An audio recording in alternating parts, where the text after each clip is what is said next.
Lean and fit, that's what I'm aiming for. I don't just mean physically, I mean my businesses too. What does that entail exactly? Don't worry, I'm going to explain it all to you in this week's Speak Like Shaf.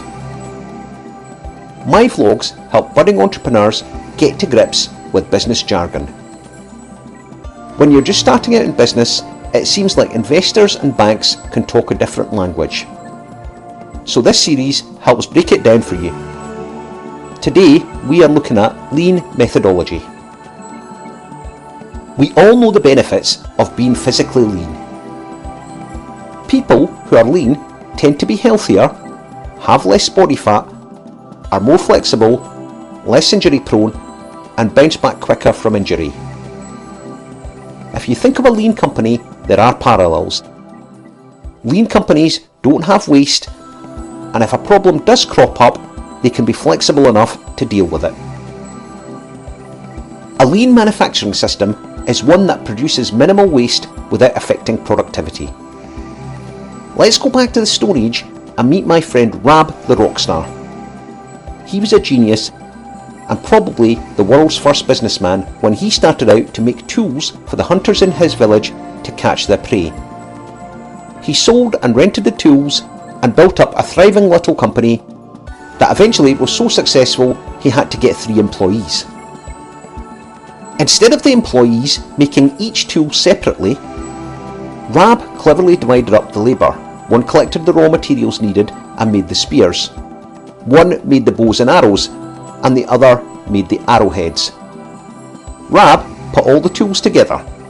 This way there was very little waste and productivity was high. Rab's company was a lean, mean fighting machine.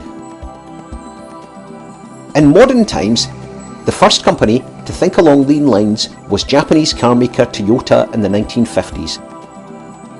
Academic John Krafcik wrote about it in 1988 and said it was a set of tools that assist in the identification and steady elimination of waste in a business. As the waste is eliminated, the quality improves while production time and costs are reduced. Lean methodology aims for total customer satisfaction and total employee involvement. There is no room for anyone who isn't pulling their weight, or indeed any practice that isn't totally streamlined. Think about all your processes from accounts to production or the delivery of your service. Where can you run things better?